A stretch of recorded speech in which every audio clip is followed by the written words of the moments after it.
Take down this baby shower setup right now, Mr. Duval, or I'll shut this whole thing down myself, pregnant wife or not. That's the first thing Varela Noor, president of the Sycamore Vale HOA board, hissed as she shoved a violation notice into my chest so hard it bent the sonogram I was holding. She didn't even look at Talia, standing under the memento pergola, one hand resting on her 30-week belly, ribbons drifting behind her like quiet prayers. No. Varela's eyes were locked on the reclaimed wood beams like the structure personally offended her. She stepped onto our lawn with that signature ownership stride, smug and certain, heels chewing through the grass as if she planned to uproot everything we'd built, or everything she thought we didn't deserve. "You heard me," she snapped. "Unapproved structure, excessive decorations, unauthorized gathering, all of this violates our continuity standards. Remove it now." I didn't move. I didn't even blink. "What you're trying to enforce doesn't exist in your charter," I said calmly, folding the bent sonogram between my fingers. "And you know it. Subscribe now if you've ever watched someone in power walk onto your property and act like joy is a crime, because this woman had no idea who she just picked a fight with. My name is Cormac Duval. I analyze bullet trajectories for the state, gunpowder patterns, trigger mechanics, impact maps that tell the truth when people lie. I don't raise my voice, and I don't make threats. I make conclusions. Every day I reconstruct the moment someone decided to destroy a life, and I built that pergola with the same precision I use in the lab. Every beam, every notch, every joint, carved from my father's cabin wood after he died. It was the only thing that made the baby shower feel like hope instead of caution. Talia had lost 2 pregnancies before this one. 2. I still remember the cold hospital tiles, the smell of antiseptic, the way her hands shook when she tried to breathe. This pergola wasn't decoration. It was the first place she allowed herself to believe we might actually make it to the finish line. She'd asked me to hang the sonograms on the slats so she could feel surrounded by proof. She deserved peace today. She deserved space to smile. But Varela didn't care about that. She never cared about anyone's life outside her rulebook. "You were warned about unsanctioned outdoor events," she said, flipping open her folder of pre-printed fines like she'd rehearsed this. "No gatherings beyond 12 guests, no visible structures over 5 feet, no pastel schemes, no banners, no—" "It's our backyard," I cut in, stepping between her and Talia. "And nothing here violates your bylaws, not one thing." Her jaw twitched, the way it does when a bully realizes they're not getting instant obedience. Behind her, a couple of neighbors hovered at the end of their driveways pretending to check their mail while watching her intrude. No one said a word. No one ever did. Fear makes quiet communities.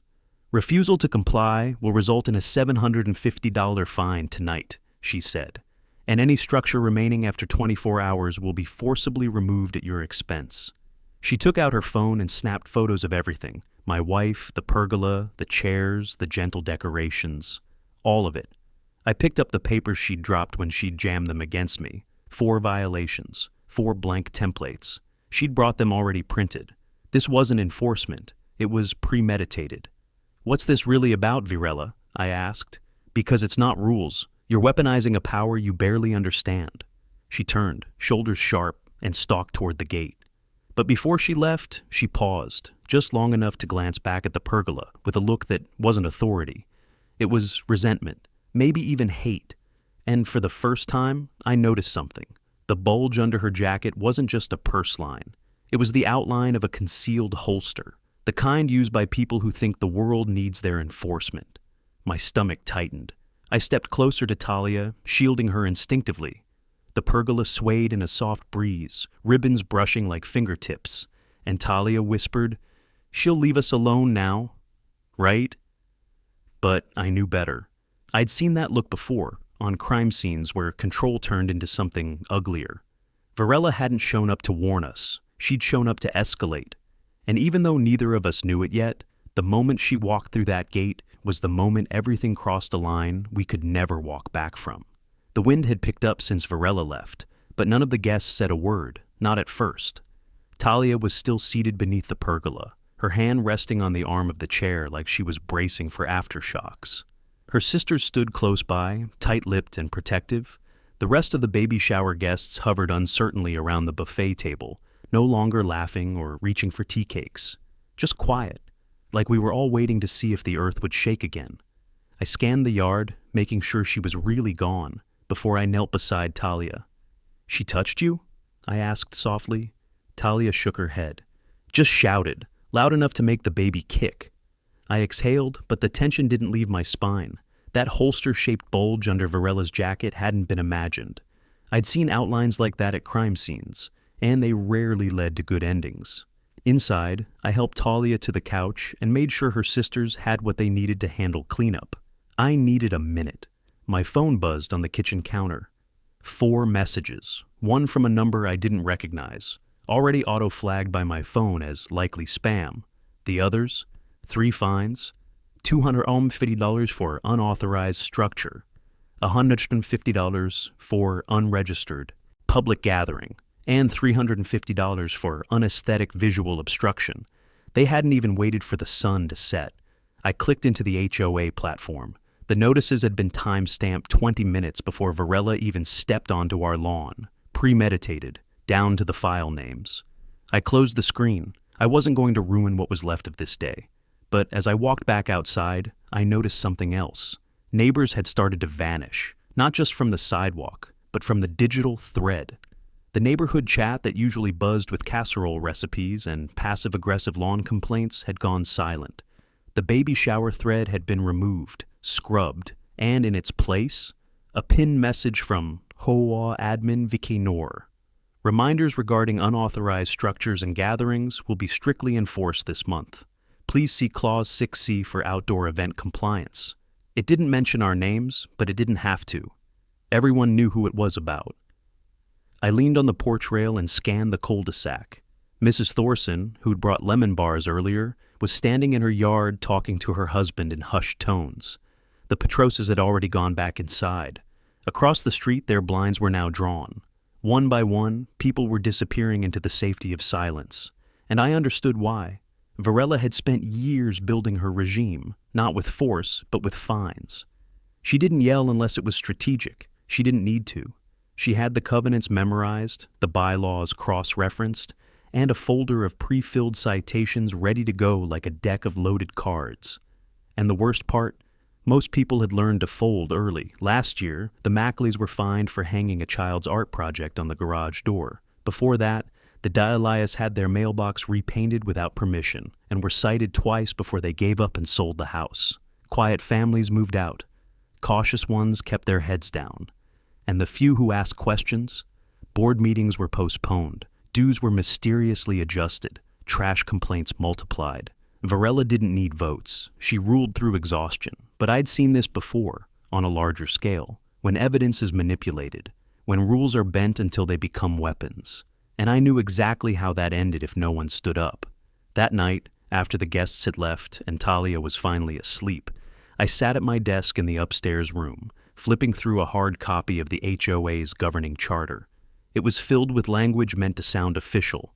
Community standards, harmony provisions, visual regulations. But none of it, not one clause, allowed for pre-signed violations. None of it empowered Varela to trespass. And nothing gave her the right to threaten a pregnant woman with public removal over a wood arch that wasn't even bolted to the ground. It was all bluster, and yet no one challenged it until now. Because the moment she pressed that citation into my chest, she did more than insult my wife. She dragged our unborn child into her power play. And I don't lose family, not to bullets, not to grief, and not to paper tyrants. The lines were already being drawn. I just hadn't picked up the chalk yet. The next morning, I arrived at the HOA clubhouse before the doors officially opened. I knew they'd be holding their standard compliance review, the kind of meeting where Varela liked to summarize infractions like she was reading out military reports. I wasn't on the board. I wasn't supposed to be there. But I walked in anyway. The air inside smelled like overbrewed coffee and printed paper. 3 board members sat at the long oak table, arranged in their usual triangle. At the head, Varela Kanor sat poised, flipping through a blue binder labeled Ongoing Violations, Fall Q4. She didn't even look up when I entered, but the man seated 2 chairs to her right did. Renfield Morvan. He startled slightly when he saw me, his pen jerking on the notes he'd been writing. His eyes darted to Varela, then back to me, like he was unsure whether he was supposed to acknowledge my presence. The lines of his forehead folded deep as he gave a tight, apologetic nod, then stared hard at the table again. "Mr. Duval," Varela said finally, not even glancing my way, "this meeting is for board members and approved auditors only." "Then consider this a courtesy observation," I replied. "I won't interrupt. I just want to hear what's being said about me behind closed doors." She stiffened, but she didn't argue. That alone told me something. The meeting began with routine agenda items, budget adjustments, seasonal lawn care contracts, pool key cards. Then came the violations. "Duval residents," Varela read aloud. "Section 7 breach, unauthorized structure, Clause 9A breach, unapproved event. Section 12, Clause 5C, obstruction of aesthetic community symmetry." I watched Renfield's hand falter each time she said my name. He didn't speak, he didn't vote, he just wrote. And then she turned to him. "Mr. Morvan, please confirm that the violation slips were uploaded by 1:14 p.m. yesterday." He blinked, swallowed. "They were time-stamped 1:11 p.m.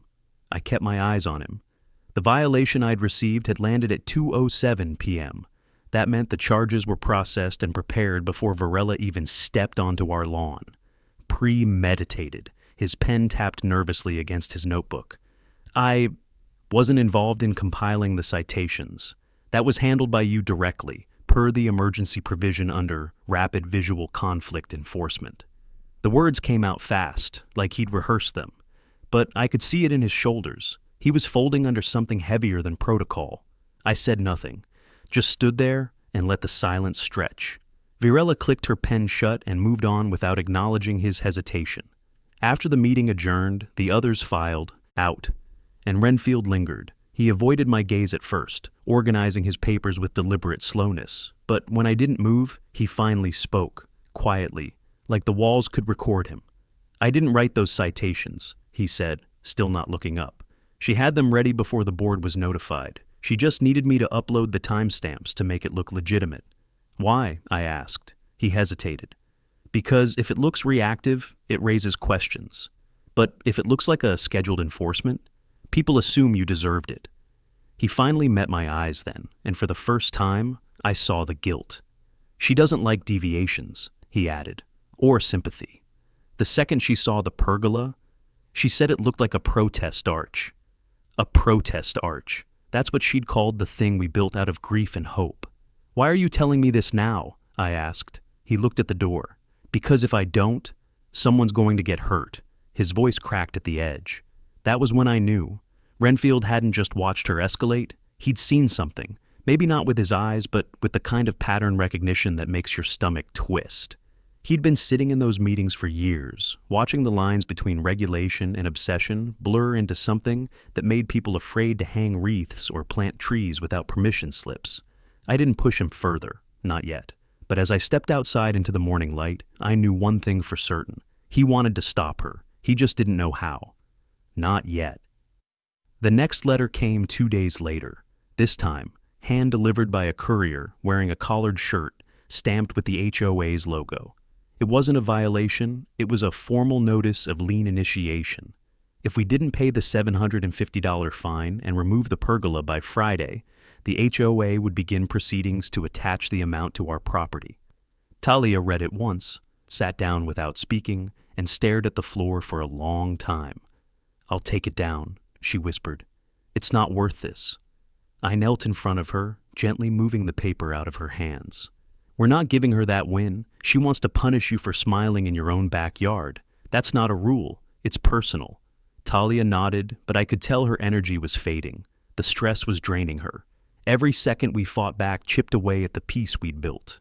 That's exactly what Varela counted on. Push long enough, deep enough, and the resistance collapses under its own exhaustion. But she'd made a mistake. She escalated too far. Later that day, a new violation appeared in the HOA portal, this time accusing us of operating a structurally unsafe elevation. It was accompanied by a report allegedly filed by an anonymous board member claiming the pergola posed a hazard to neighboring property lines in high wind conditions. There was no wind that day, and I knew for a fact the structure didn't cross a single property line. I'd measured it to the inch. Still, someone had gone to the trouble of uploading a blurry photo of the pergola taken from behind our back fence, likely from the alley easement. It was grainy, zoomed in, and angled upward like it was meant to exaggerate the height. But even in the distorted image, I could tell what they were trying to do. Frame the pergola as a looming, unapproved structure threatening neighborhood visual harmony. The wording was familiar. It matched the phrases Varela had used in the clubhouse. It also confirmed something else. This was no longer about a citation. This was a campaign. I opened my personal project files, scrolling through my old cases. I pulled up documentation from an incident 2 years back, one involving a residential shooting in Cannon Ridge. The case hinged not on the firearm itself, but on the falsified report submitted afterward. The defendant had claimed an accidental discharge after a fight, but the trajectory analysis and residue patterns contradicted the timeline. That case had taught me one thing. You can manipulate paper, but you can't fake physics. And if Varela had faked this photo, or encouraged someone else to, it was only a matter of time before she made another move that could be disproven through evidence, not argument. That night, I walked the property line. I remeasured the pergola, double-checked the set points, took photos at multiple angles. I uploaded the original pergola sketches I'd drawn, complete with date stamps, to a secure drive. I wanted a record, something clean, something outside her reach. The next morning, a yellow notice was staked in our front yard. Unsafe structure pending investigation. Do not enter. Talia cried when she saw it. Neighbors drove by slower now. Some waved apologetically. Others didn't meet our eyes. The neighborhood Facebook group had disabled comments. I called the city code enforcement office directly. The woman on the other end sounded confused when I gave my address. "We didn't open any new investigations in Sycamore Vale this week," she said. I asked her to check again. She put me on hold. When she came back, she sounded hesitant. "There's a flag on your file, but it's internal," she said. "Private third-party report, not municipal. That means the HOA filed it through their private inspection contractor. That wasn't code enforcement. It was theater, and she'd used it to slap an official-looking warning on our yard in front of a pregnant woman's home." I hung up without responding.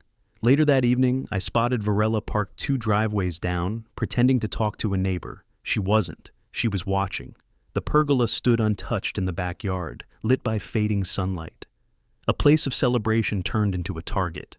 But if she thought fear would drive me to comply, she'd miscalculated. I'd seen too many crime scenes begin with silence, and I wasn't about to let another one unfold on my doorstep. By Thursday, I was done reacting.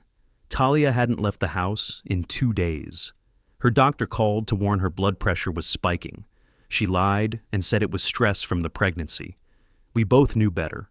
It was the pressure of being watched, judged, targeted, for celebrating the very thing we'd fought so hard to reach. I spent the afternoon in my office upstairs, going over photos I'd taken of the pergola. Not just pictures, but full spatial assessments, angles, shadows, alignment. It was second nature. My work had trained me to notice the slight off-axis lean of a bullet hole from 10 feet away, or a pattern in soot that contradicted a witness statement. And that's when I noticed it. The photo Varela's team uploaded to the HOA portal, the one showing the pergola from behind our yard, had a flaw. Not in the structure, in the timestamp. I pulled the metadata using a basic reader. The file claimed it had been taken at 3:24 p.m. Tuesday. But at that exact time, I was outside under the pergola, setting up the last of the ribbon lights. I remembered because that's when Talia's mother had called me over to fix a flickering socket. And in the background of the photo, behind the fence, my neighbor's patio umbrella was fully open. That umbrella had only been up in the morning.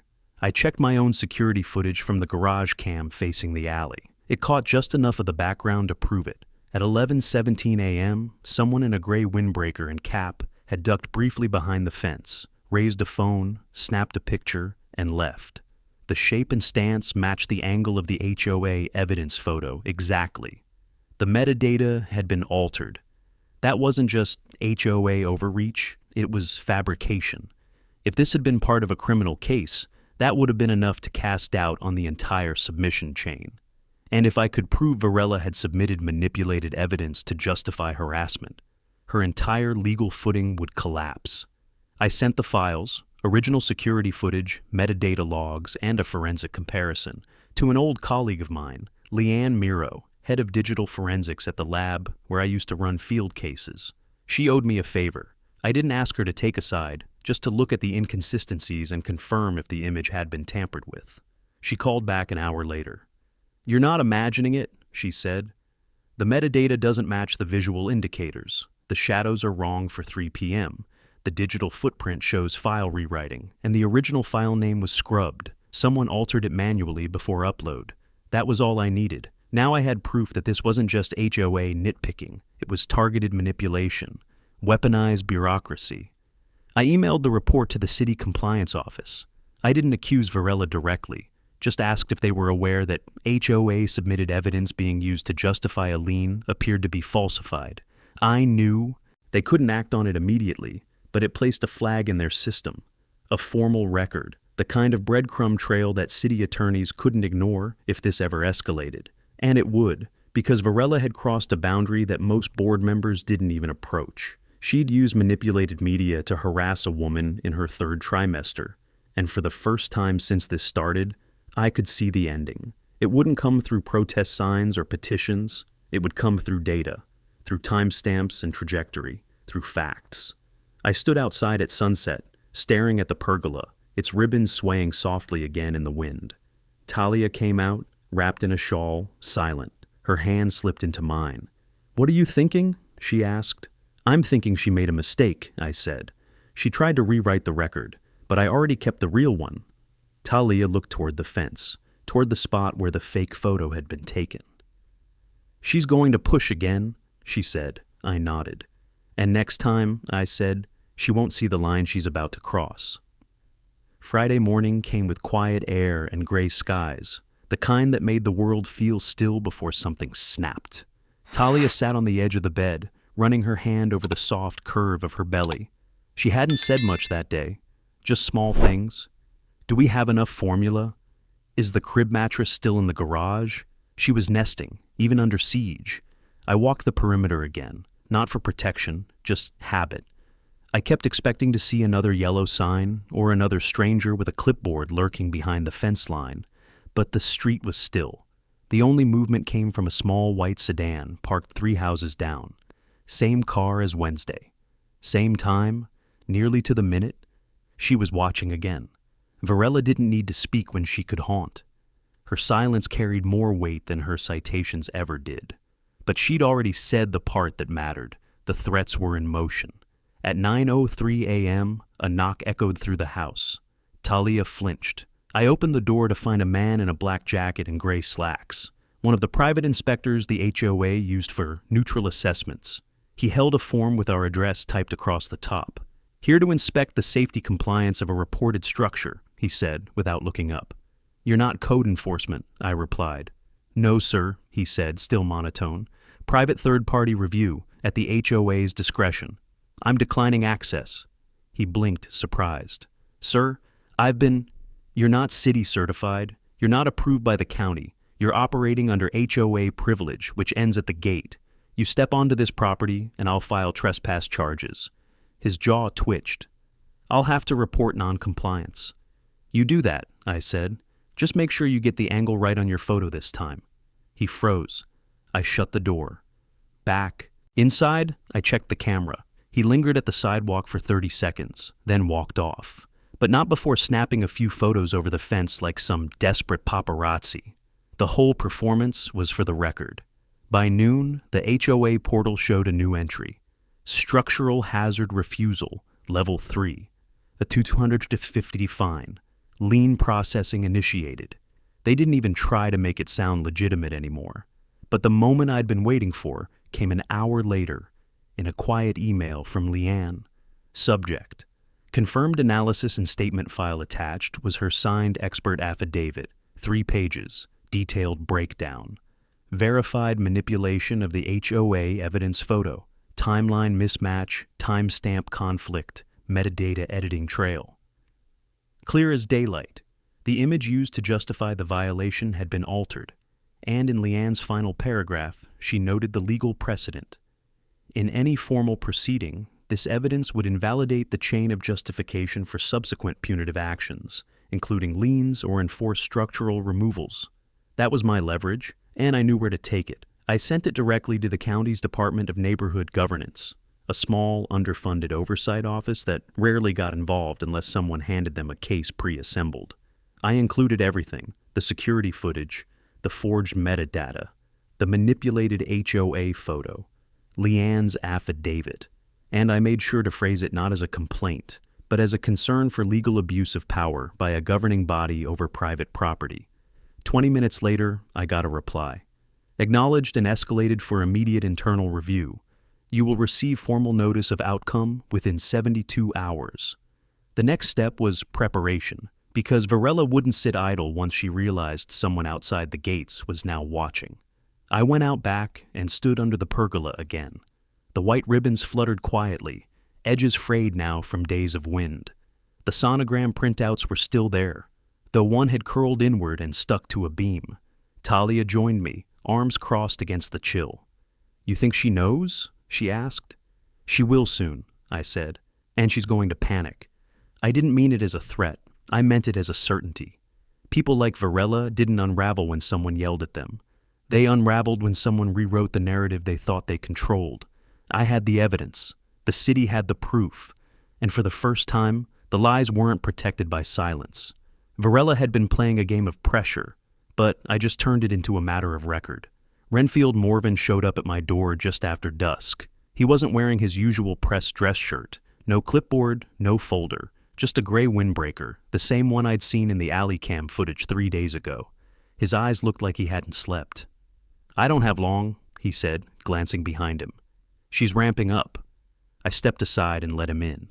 He stood awkwardly in the foyer, holding something in his hand, an envelope, already creased from being folded and refolded. He wasn't trembling, but the stiffness in his posture told me this wasn't easy. "She's planning to declare your property in technical noncompliance," he said. "At the next closed board session, she wants a vote to file with the county recorder's office." I already knew that part. "What's in the envelope?" I asked. Renfield didn't speak for a few seconds. Then he extended it toward me. "It's everything she made me sign. Digital time, overrides, submission instructions. She told me to upload the violation logs and backdate the image metadata from a shared drive she controlled. I didn't take the picture, but I submitted it. That's my account on the portal, my name. I took the envelope carefully.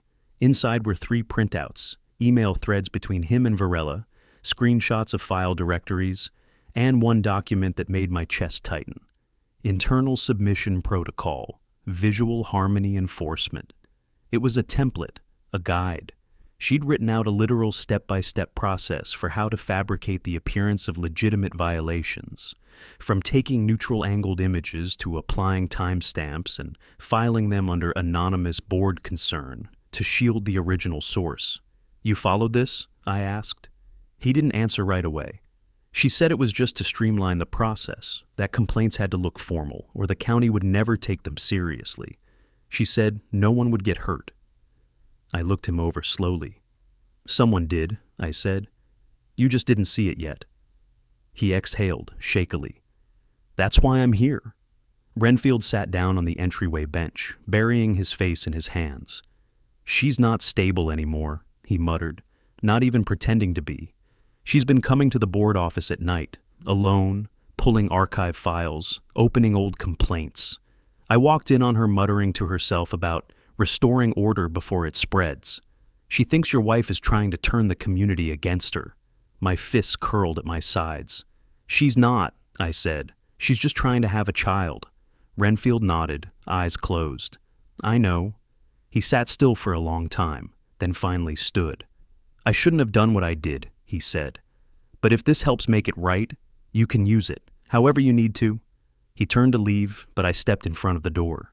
"Why now?" I asked. Renfield looked down. "Because I watched her frame someone for the first time this week, and now I see where it's going. I can't be the reason someone else gets buried under it." I let him go. The moment the door closed behind him, I sat down at the table and spread out the evidence. The emails, the template, the portal screenshot he'd printed with his name visible in the corner. This wasn't just testimony. This was collaboration. Proof that someone inside had facilitated the violations under pressure, proof that Varela had a history of circumventing process and coaching board members to falsify records. And if Renfield's nervous descriptions were right, she was unraveling now that someone had pushed back. I uploaded the files into a new encrypted folder, labeled it HOA Internal Witness File, Morven. Then I added a note and sent it to the Oversight Office contact I'd spoken to the day before. Subject: Additional internal source evidence message. One of her own board members just came forward. He handed me everything. I hit send. And for the first time in days, I felt the scale start to shift. Not because we were yelling louder, but because the silence was breaking from the inside. Saturday morning arrived with brittle air and no birdsong. The pergola stood untouched, but now it looked like something more than a structure, something defiant, a quiet monument to everything we'd refused to tear down. Talia sat beside it on the porch with a blanket draped around her shoulders, eyes distant. She hadn't slept much. None of us had. But now I had everything I needed. I opened a blank document in my office upstairs and began assembling the sequence. I wasn't building a complaint. I was building a case, a technical one, not emotional, not rhetorical, just the facts.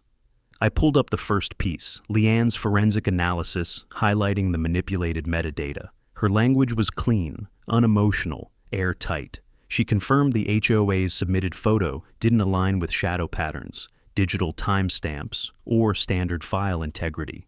On its own, it proved digital tampering. Then I layered in the footage from my own camera, the moment the figure in the windbreaker ducked behind the fence and took the real photo, 3 hours before the official time. The video was short, just 9 seconds, but it was enough. I included 2 stills and added a note. Capture time, 11:17 a.m., not 3:24 p.m. as claimed. Then came Renfield's packet. Each email was threaded and dated. His login credentials were printed at the top of the portal screenshot. His statement detailed the process Varela had directed: pre-prepared violations, false timestamps, dummy evidence folders. The protocol document was the nail in the coffin.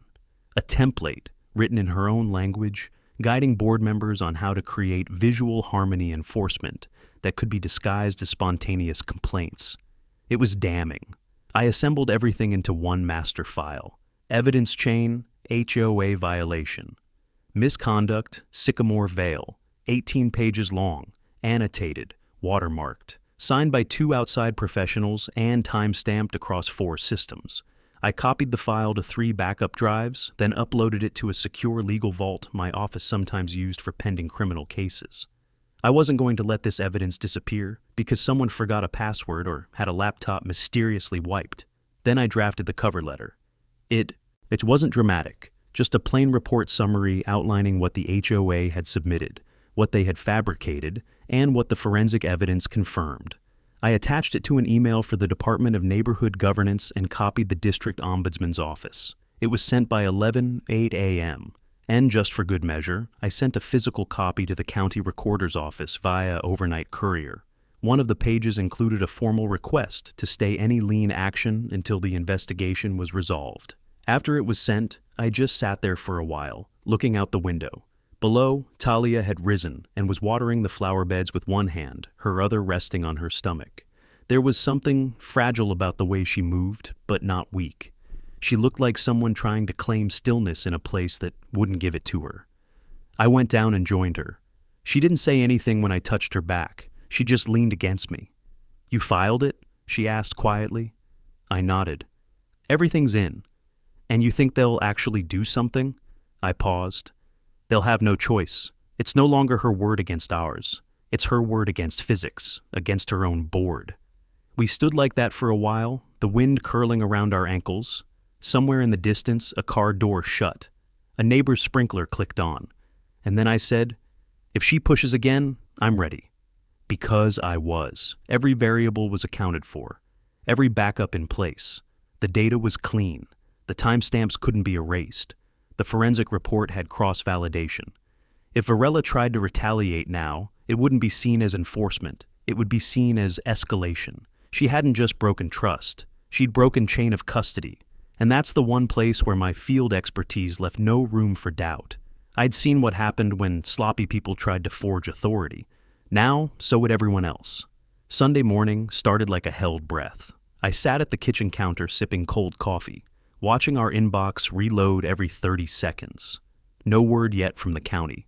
No update from the Department of Neighborhood Governance. The evidence was in their hands now, but silence stretched longer than comfort allowed. Talia was upstairs, resting. She hadn't asked about the updates. I think she needed to pretend, even for a few hours, that the world was stable again. I wasn't going to be the one to break that. Instead, I got to work. I drafted a timeline. Every contact point, every infraction, every incident, listed, time-stamped, cross-referenced with photos, screenshots, and video. A cold map of Varella's behavior. I added side notes for the inspector's unauthorized visit, the falsified photo, the prepared citations, and the forged submission metadata. I built a single document called Behavioral Escalation Pattern, HOA President v. Knorr. It wasn't for the government, it was for the community. If this went to court, or a vote, residents wouldn't read forensic reports. They'd read what happened in plain language. By 1 p.m., I finished and walked it down the street. Mrs. Lindley opened her door slowly. Her yard backed into ours, though we'd barely spoken in the 2 years since we moved in. But when I handed her the printout and asked if she remembered when the yellow sign was posted, she nodded before I finished the question. She stood out there for 15 minutes, Mrs. Lindley said. Didn't even blink when I tried to wave. She ever come by your place? I asked. She found us last fall. Said our new siding was aggressively modern. I nodded. This'll explain what she's doing to us now, and how she might be doing it to you. Mrs. Lindley didn't hesitate. She took it. Promised to read it. Promised to pass it to the Martins next door. I spent the next 4 hours walking the neighborhood. I didn't confront. I didn't accuse. I just handed people a copy of the escalation document and asked them to look at the dates, the manipulated evidence, the violations filed before actions even took place, the way Renfield's name was tied to it all, and how even he had stepped forward. I kept it calm, professional, because rage might be loud, but evidence is permanent. At the corner house, Mr. Drennan said he'd been fined for trimming his hedge too short and had never gotten an appeal response. He read the first 3 lines of my report and said, "You know this explains why she canceled the February vote?" I didn't, but I added it to my notes. By sunset, 27 homes had copies of the document. Not everyone opened their doors. Some pretended they weren't home. Others opened, nodded, and closed again. But a few leaned in, listened, and asked, "So, what do we do if this is all true?" "Wait," I said, "because the agencies won't ignore this. And when they act, we'll need people who already know the facts." Back at home, I checked the camera feeds. The street was quiet, but the HOA clubhouse showed motion, flickering light through slats. Someone was inside. Varela often worked late on Sundays, especially before a board meeting. I wondered if she was combing the digital records again, looking for cracks, prepping a statement, or scrubbing her tracks. But it was too late for that, because everything I'd collected was backed up 6 times, in 2 locations, with metadata locked by independent verification. Even if she deleted every line from the HOA system, I had the record, and so did Renfield. And now, so did the neighborhood. I didn't need to outvote her. I needed to outlast her. Because systems don't collapse from one blow. They collapse when the lies stop being useful to the people watching. And this time, they weren't just watching from their windows. They were reading, talking, passing pages across fences. The silence she'd built for years had cracked. And once it cracked, it didn't stop. Monday morning, 6:14 a.m., I got the email. Subject, Notice of Immediate Stay, Sycamore Vale, HOA Action. It came from the Department of Neighborhood Governance, stamped with the state seal and signed by 2 officials. In short, they were halting all HOA enforcement actions related to the alleged pergola violation, pending the outcome of a formal investigation into procedural abuse and misconduct. They had reviewed the forensic report, the affidavit, and Renfield's evidence. They had enough to act, and Varela knew it. At 7:02 a.m., the HOA portal went down. Not for maintenance, just down. No fines, no notices, no updates. The resident dashboard vanished behind a blank login screen that read, "System error. Please contact administrator." By 8:00, 3 other neighbors texted me. Not about the website, but about movement at the clubhouse. Varella's there, parked outside since 6. She's pacing the parking lot on the phone. She's shredding stuff. You can hear it from the sidewalk. By 9:30, she made her move. I heard the SUV before I saw it. Her signature black RAV4 with the tinted windows and custom HOA magnet still stuck to the side like a badge. She parked directly in front of our home. No subtlety left. I stepped out the front door and met her at the sidewalk. "I assume you got the email," I said. She was dressed sharper than usual. No clipboard this time. Just a narrow folder tucked under her arm, and the kind of expression I'd seen 100 times on witnesses before a courtroom appearance. Tight smile, hollow eyes, full denial, prepped and ready. "You've misunderstood a great deal," she said. "This situation has gotten away from you, but I'm willing to consider closing the citations entirely if the pergola is removed voluntarily. A gentleman's resolution." I didn't blink. "You falsified evidence, instructed a board member to submit it, and escalated toward a lien while my wife was 30 weeks pregnant. This isn't about structures, it's about control." Varella's lips twitched just once. "You think these people will back you? They like order. That's why they moved here." I stepped closer. 27 homes have copies of the timeline, the emails, the affidavit. I don't need all of them to turn. I only need enough to see what you are. Her voice dropped. "Do you know what happens when you destroy trust in a governing body? Things fall apart." "No," I said. "They heal." She stared at me like she was waiting for me to blink first. I didn't. She turned without another word and drove off, fast. By noon, 3 board members had resigned. Renfield emailed me quietly. "Emergency meeting at 6 p.m. tonight. HOA board vote for interim leadership. I've nominated you to speak." I wasn't planning to. But when I stepped into the clubhouse at 5 minutes to 6, it was already full. More people than I'd ever seen show up for a meeting. People who had stopped answering the door now stood shoulder to shoulder. Some held the printed pages I'd distributed. Others just held each other's gaze, waiting. Varela wasn't there. Renfield stood near the podium. He looked pale but steady. Behind him, 2 empty chairs remained where the board usually sat.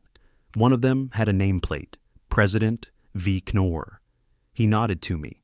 I walked to the front slowly, not to draw it out, but to feel the moment for what it was. Not victory, exposure. "Most of you know what's happened," I began. "You've read the evidence, you've seen the timestamps, you've heard how violations were prepared before anyone committed them." I held up a page, the protocol template Varela had used to manufacture legitimacy.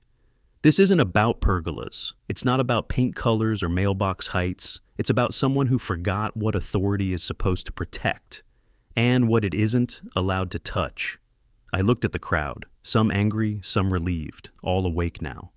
My wife almost lost our baby to stress she should have never been made to carry, and if this had happened to someone else, if no one had the skills or the time to fight back, it would have stayed buried. I placed the papers on the podium. "Not anymore." No one clapped, no one needed to, because the silence wasn't fear anymore, it was agreement. The next morning, the county issued a formal statement. "Pending investigation into procedural misconduct, the Sycamore Vale Homeowners Association will suspend all board activity. Interim oversight will be conducted by the Department of Neighborhood Governance until further notice." It was printed on official letterhead, stamped, and posted on the doors of the clubhouse by noon.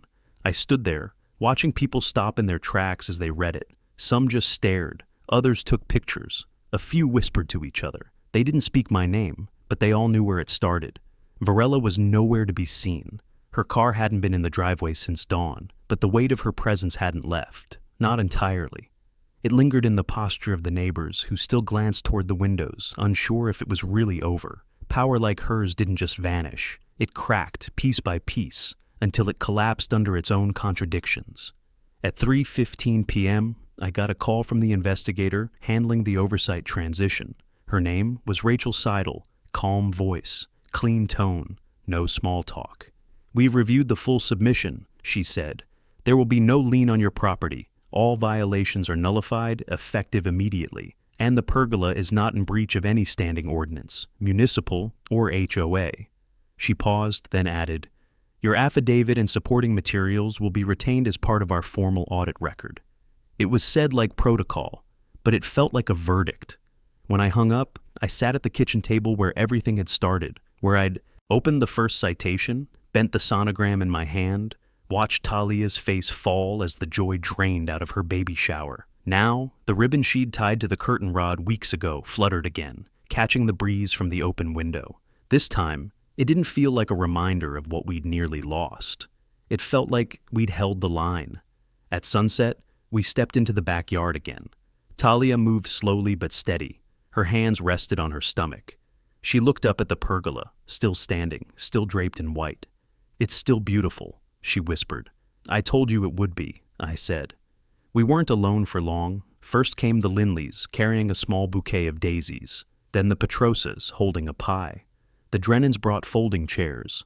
One by one, neighbors filtered through the gate, quietly, respectfully, like they were stepping into something sacred. No one asked if they were allowed. They knew they were. Renfield arrived last. He looked different, like a man who'd finally taken off a shirt that didn't fit. "I'm not staying on the board," he said, "not even for interim, but I did want to say thank you for not tearing me down with her." "You told the truth," I said. "That's more than most would have done." He nodded and joined the others under the pergola. The backyard filled slowly, not with noise, but with peace. A quiet kind of gathering. No party favors, no speeches, just people reclaiming a space that had been under siege for too long. Someone started stringing new lights between the posts. Someone else lit citronella candles. Talia leaned against me, her eyes glassy, voice low. "Do you think she's gone?" "She's finished," I said, "whether she knows it yet or not. And even if she wasn't gone, it didn't matter. Her power had relied on silence, isolation, the quiet compliance of neighbors who didn't want trouble. But that spell was broken now. When darkness settled, someone played soft music from their phone. Children danced near the chairs. Conversations returned. Not about bylaws or fines, but gardens, recipes, due dates, normal things, life things. At one point, I looked up and caught sight of the pergola's beams glowing in the light. Still standing, still ours. No citations, no apologies. Just wood and memory and the space we'd fought for. And in that moment, I knew something with absolute clarity. This wasn't a victory because we won a technicality or exposed corruption. It was a victory because we made space, literal, emotional space, for truth to stand where fear used to live. And now, everyone could see it. The news broke 2 days later. Local headlines called it HOA Misconduct Scandal Shakes Sycamore Vale. The article was clinical, but the details were unmistakable. Falsified evidence, procedural abuse, and board-level negligence. Varela Knorr's name sat squarely in the center of it all. The report confirmed everything. She'd been caught manipulating timestamps, forging inspection claims, and coercing board members into filing falsified documentation. The Oversight Committee had forwarded the findings to the District Attorney's Office for criminal review. The words fraudulent record submission appeared 3 times. I read it once, then twice, letting the quiet fill the house. Talia was asleep upstairs. The baby had started kicking more lately. Maybe it was coincidence. Maybe it was relief. Either way, the house didn't feel tense anymore. The air finally belonged to us again. I stepped outside with my coffee and watched the sunrise spill over the pergola. The ribbons had faded a little since the shower. No longer white, but a soft, weathered cream. I hadn't replaced them. I didn't need to. They were proof that we'd survived something meant to break us. The neighborhood had changed too. People waved now, stopped to chat. Mrs. Lindley's grandkids played chalk games in the street again. The Drennans had painted their shutters bright green just to see if anyone would complain. They smiled when they told me about it. And Renfield, he'd left a note on our porch. No apology this time. Just a line written in tight handwriting. "Thank you for giving this place back to the people who live in it." By noon, I got a call from the investigator, Rachel Seidel, confirming the final action. Varela Knorr has been formally charged with falsifying public submissions and obstruction, she said. The board has been dissolved. You should receive the court's protective order confirming she's barred from HOA leadership or administrative management indefinitely. Her tone was even, procedural, but I could hear the undertone of something else. Respect, maybe. When she hung up, I stayed on the porch, the world spinning a little slower. It hadn't been about revenge, not really. It had been about restoration, about stopping a slow rot before it poisoned everything around it. The pergola wasn't just wood and screws anymore. It was the first honest structure the neighborhood had seen in years. It stood because truth stood with it. That afternoon, people started dropping by again. Small gifts, quiet words.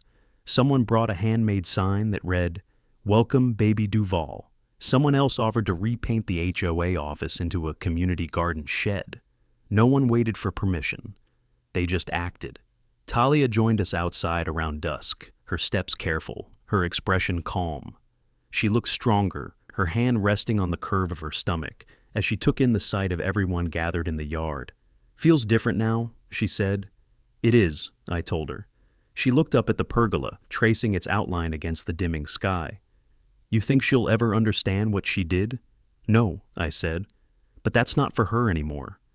We stood there together as neighbors moved about, laughing, rebuilding, reconnecting.